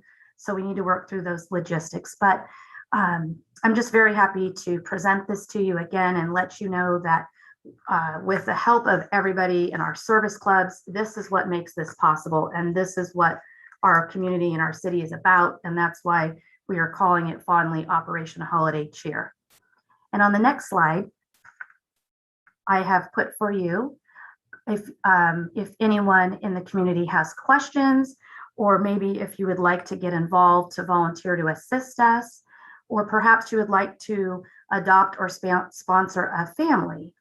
The easiest way to reach the Operation Holiday Cheer team is by our dedicated phone line that's listed there on the slide, or you may send an email to ohc@citrusheights.net, and our program contact, program assistant Teresa Don, will ensure that you receive the information that you need. So at this time, again, it's my pleasure to work on this program with everybody in our city and our community, the city staff and our police department. And if there are any questions at all, I'd be happy to take those. Thank you, Tiffany. Any questions or comments for Tiffany? Looking forward to this year's Operation Holiday Cheer. I just have a quick comment. I'm so proud of our police department for putting this together again this year. Tiffany, thank you so much, and your team for really a great effort, and I'm sure this is going to be a huge success this year. Yes, thank you very much. Appreciate that. Thank you. And with that, we'll move on to the next item. Our next item is city manager items. No items this evening, council. Thank you. Chris. Our next item is items requested by council members, future agenda items, and number 12, the subject is discussion regarding renaming of the Citrus Heights Community Center. Okay, and I'll start things off. I do think we got a little ahead of ourselves on this, but because I just really don't know what our options are and where we're at as far as policy for naming buildings. But Brett, you brought this up. Would you like to lead? Sure. This is kind of born out of, and it's unfortunate. Gene Duncan passed recently, and I had lunch with Jack Duncan recently, and I talked to him about this idea. And hopefully I don't offend anybody with saying this, but the one thing I did say to him is I don't take the issue of naming things after people lightly. I think it's an incredible honor if somebody does do that. And I think that it should never be done simply because somebody died. And so I just want to make that point that it's not from that, but it is because of that I learned more about Gene. And knowing a lot about Gene already, I was amazed at how much I didn't know about Gene. And then we know Jack. Jack's on the Planning Commission, has been very involved in a lot of different things.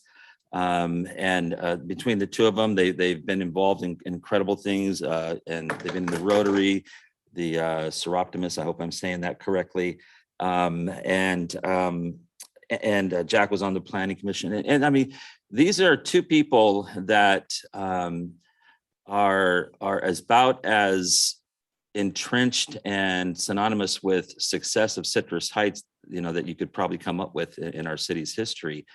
And I think that when I heard the story about, from Henry Tingle, from the former city manager directly, that the impact that Gene had on how the community center was built and what we enjoy today, as opposed to what it was about to be.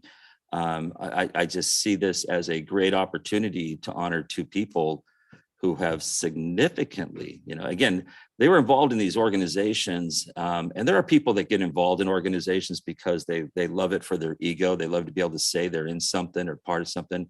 But these are two people that did stuff. They didn't just be a part of the organization. They used those opportunities and tools to do great things for people throughout Citrus Heights and for Citrus Heights.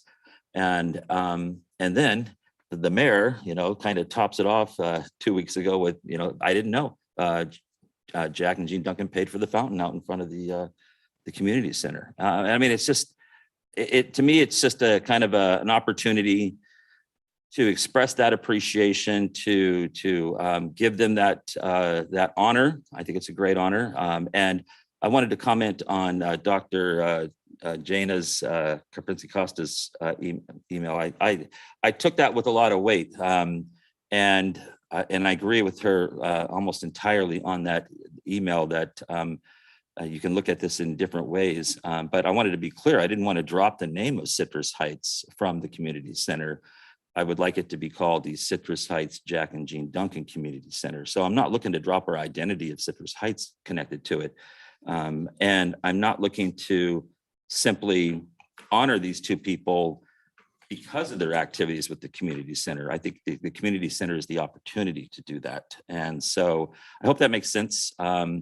Again, this is not something that we've done much in Citrus Heights. Very, very extremely limited have we taken the opportunity to name something in honor of somebody. And I just think that this is a great opportunity to honor these two people with everything that they've done for us and for the city of Citrus Heights. So I want to thank Councilmember Daniels for bringing this forward. I think it's a wonderful tribute. But in reviewing the speaker card that we saw tonight, I think that is a really great idea to better, it might be a better memorial to name a room after Gene or after Jack, so that it really does, I can just picture a flyer for somebody promoting their event at the community center that Number one, I think that if you said the Citrus Heights, Jack and Dean, Gene Duncan Community Center, I think it's too long. People would drop it off. If you had it in there, the specific name of the room, I think it might be a better memorial to remember Gene. And this is the point that we're talking about here, is we're memorializing Gene's Duncan's contribution to our community. So I think that's something that we should absolutely, I think that's another really good point that the writer mentioned, was to do a flash vote, and let's involve the community in this discussion. I think it really could be a really wonderful addition to our to who we are as a city. Thanks, Tim. Jeannie? You know, this came as a surprise to all of us in our last council meeting. I've known Gene and Jack Duncan and have been friends with them for over 35 years. And I actually sat on this for about a week, and then I went and visited Jack. And he was, of course, very flattered that Brett would honor them in this way. But I had to tell Jack that I could not support naming a building after the Duncans. And I did say I think it was appropriate for us to honor them in some way for all of their community service. I've seen it firsthand over the years, not only from the city, but through the Chamber of Commerce and the other organizations. But we, looking at this on a broader scale, you know, we're coming up against our 25-year anniversary very, very soon. And I think that as a city, we could use that occasion to honor the Duncans and other people that have made contributions to making this city what it is today. And so I think this should be a community effort. I don't think it should be a one person to one person effort. And I think as a policy, it's actually dangerous for a council member to go to an individual and to suggest something like this when the community really is who the center is for, and the community should weigh in on this. And so I had that conversation with Jack. It was not an easy one because I love the man. I love Gene too, but I really feel this is a bigger event than just what it has been presented to us. So I would like to suggest that we do what we've done in the past, and if we're going to come up against a major anniversary for our city, get some volunteers together, start planning for what we're going to do in 2020, or not 2025, but our 25th anniversary, and let honoring stellar citizens like the Duncans be part of that. So that's a suggestion I'd like to offer. Anything? That was beautifully said, Jeannie, and it was along the same sentiments that I felt. I know that there's been a process in place when we go about doing this, and I want to kind of revisit what that process was. I know that our police department has a particular individual's name on it, and I want to know what that process, how do we go about doing that? And I don't think it happened at a council meeting. I think that you're right. It had some community involvement and support around it. And I think it's a wonderful idea to honor these individuals, many of them who have made the city what it is on our 25th anniversary. And I think I'm sharing the sentiment. I mean, we all love Gene.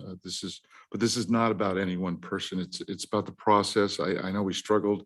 There was a suggestion to name the city hall after Henry Tingle, and we really just didn't have a process in place of, how we do it, what the priorities are, that kind of thing. So I like to take a step back and look at those options. I like, I think Jana mentioned it, former Councilman Jana in her public comment, but Tim, you also did about looking at the rooms and that kind of thing. And we talked about that years ago. So I think there is a proper way to honor her. I'm just not prepared tonight to name the building. And I think from what I know with our communications team and marketing and all that, I think they may come to us with a recommendation to change it to the Citrus Heights Event Center to have a little bit more marketability for what it truly is. It's an event center. It is our community center, but we'll cross that bridge again when we get to it. So what's the pleasure of the council here? take a step back and, Step back and evaluate. Say, Okay. yeah, I think you stated it well. Jana, I think, was very succinct and well-spoken as well. We take a step back at it. We remember that, that we want, that the Duncans should be part of this, but we look at it as a more of a community effort on a community-wide basis with some planning and have a kind of a community conscience as to what we want this to look like. thank you. With that, next item, please. Next item is item number 13. Subject is resolution of the City Council expressing support for citizens' individual rights and choice as it relates to the COVID-19 vaccine. Bet this one's yours too, so I'll let you lead off. Well, there's no secrets to obviously what's going on with COVID in our country, the world, whatever. And the issue that I was hoping to capture more this evening is the ability to choose, a choice. And we're seeing more and more. My God, we came in tonight, and I picked up my mail out of the council packet and have some newspapers. It says states gear up for a legal fight over vaccine mandate. Colorado school told to mask up or shut down. Parents sue to force Florida counties to end school mask mandates. It's just getting to where we are getting to a point to where we're seeing people in powerful positions forcing things on us. And the virus is real. The vaccine can be effective, and if you want to take one, you should.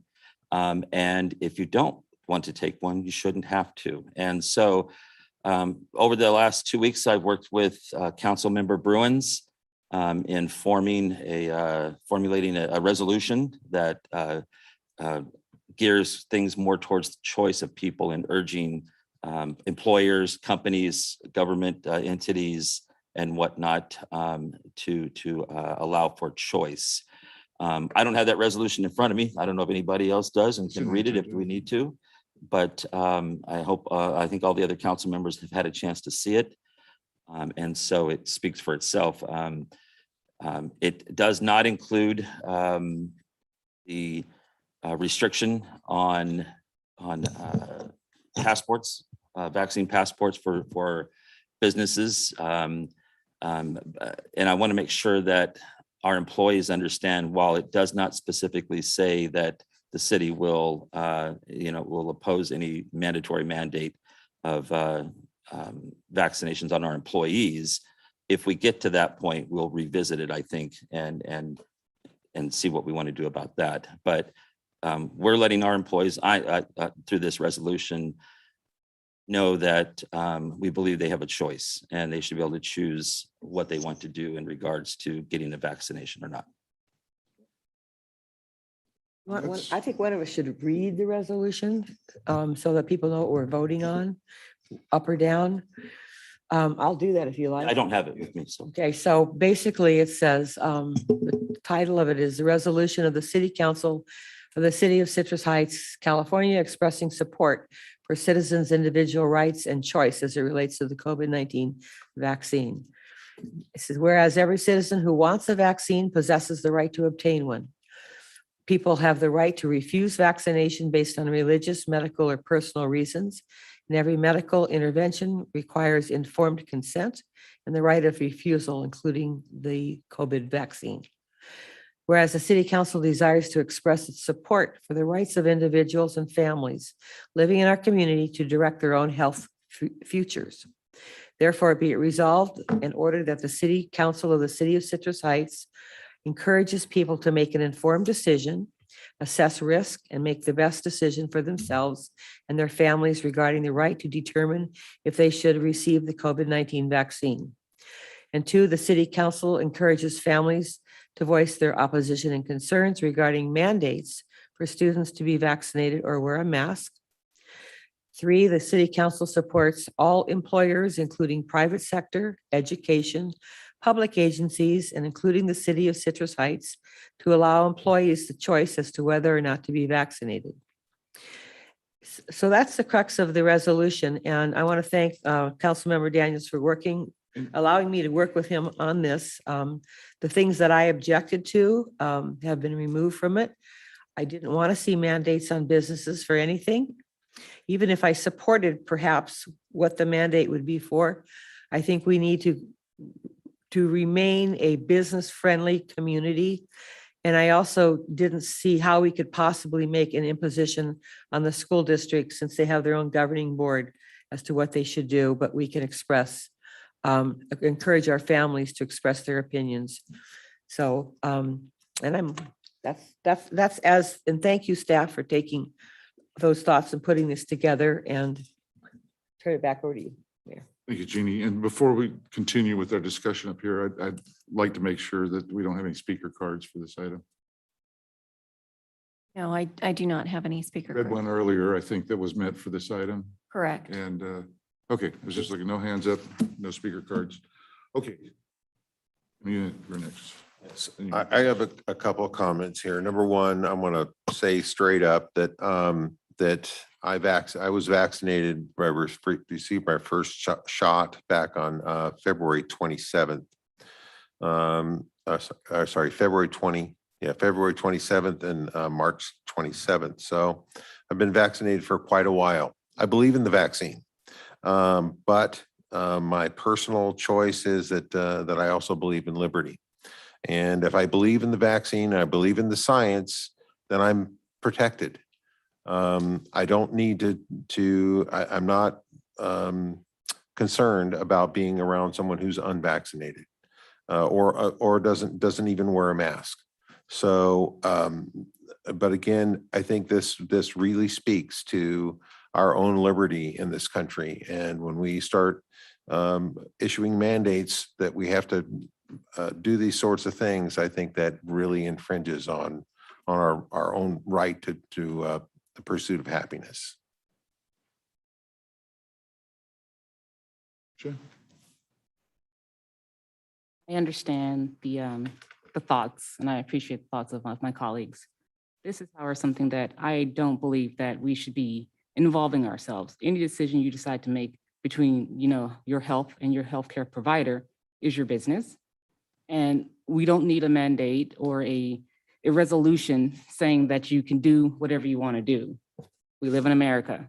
You don't want to wear a mask, it's your business. You don't want to take a vaccine, it's your business. But I don't think that it's our role or it's even wholly appropriate for us to be doing something like this.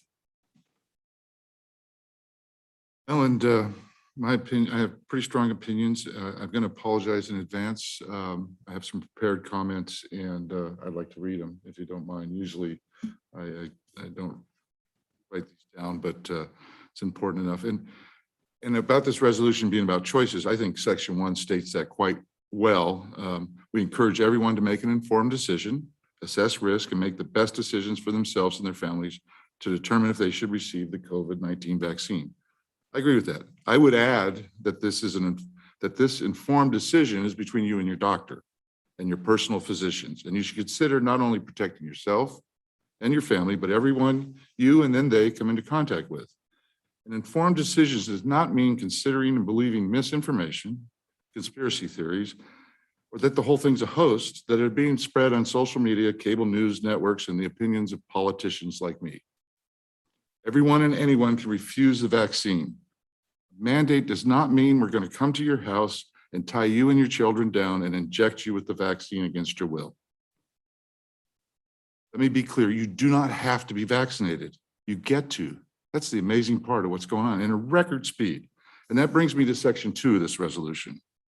Encouraging families to voice opposition to mandates for students to be vaccinated and wear masks. This language does not sound like a resolution promoting choice. It sounds like the Citrus Heights City Council is providing direction to you to oppose measures to keep our children safe.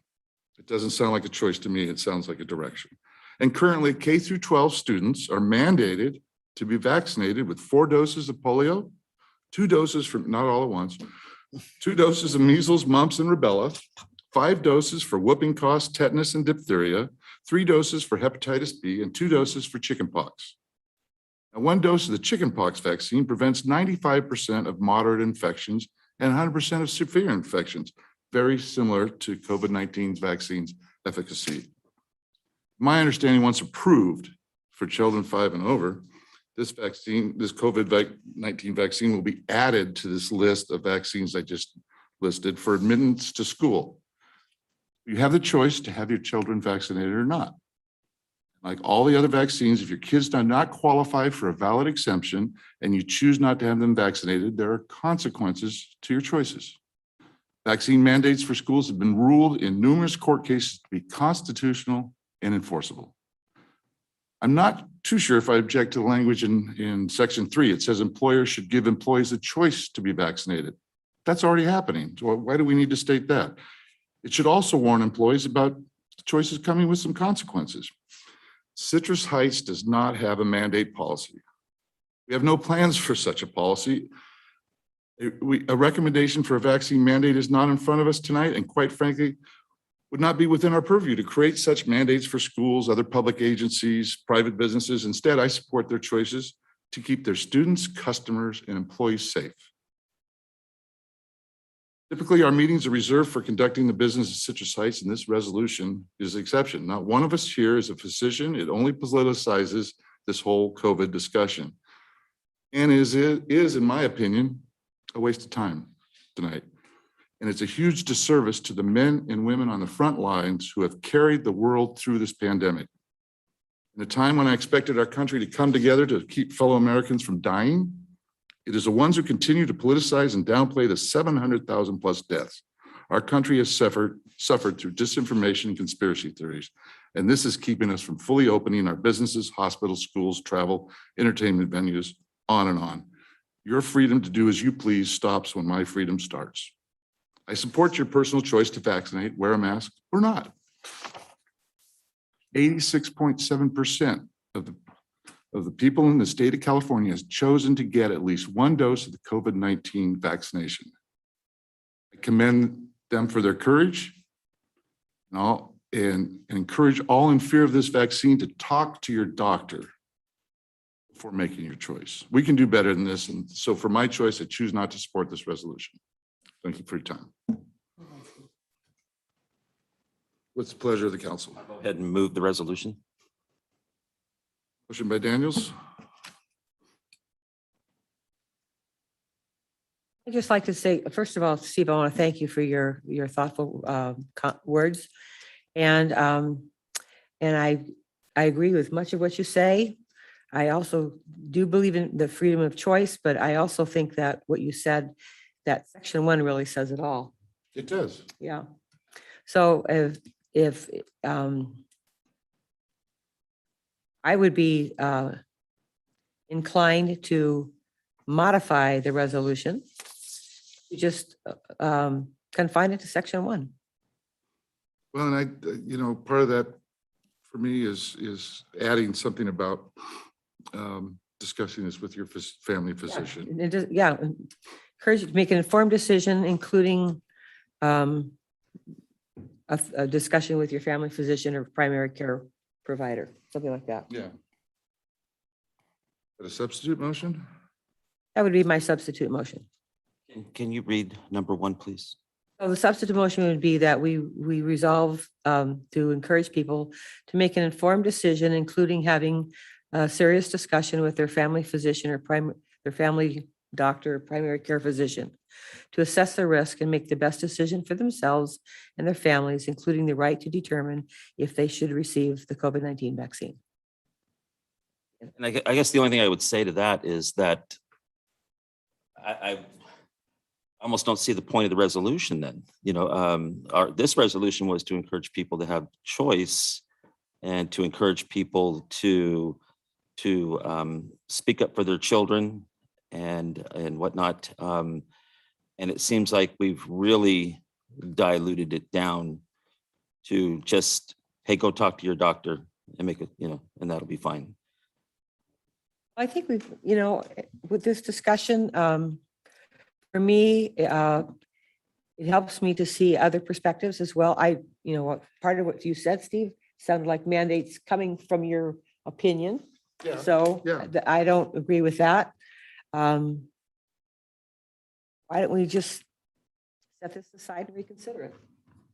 So if I could just make a quick comment. When I look at this, the only one that I would say that this is really, the city council encourages families to voice their opposition and concerns regarding mandates for students to be vaccinated. Probably set me off. Well, maybe their position, I- take the word opposition and Yeah, concern. Their I position. think that is You're right. a You need little to too stand up. adversarial for my taste. Yeah. You do need to stand up for your children, but I don't think we should dictate an opinion. That's just my. Can we change the opinion. word opposition to position? The city council encourages families to voice their position regarding mandates for students to be vaccinated or wear a mask. Their position. That's pretty neutral. Accept that.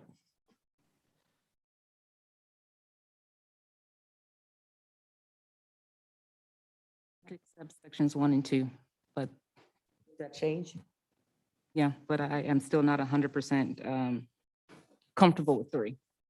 So, Brett, I'm aware of your original motion. Are we amending that or do we want to? However we want to word it, I'll amend it, or we'll take that as a substitute, whichever you want to do. Probably easiest to have Councilmember Daniels offer a new motion, or rephrase his original motion. That's So I'll kind move of- the item as discussed regarding inclusion of items 1 and 2. With the change of wording in item 2 to say position. Changing, yeah, opposition to position. Second. Motion by Daniels, second by Schaefer. Those in favor? Aye. No. So it's 4-1. No, it's 5. I voted no. Oh, okay. It's 4-1. I didn't get to vote no on the garbage thing, so Thank you. the motion carries 4-1. Do we have any more business, Amy? No, not unless there's any other items from the council members. Other items to add or consider? If not, we are adjourned.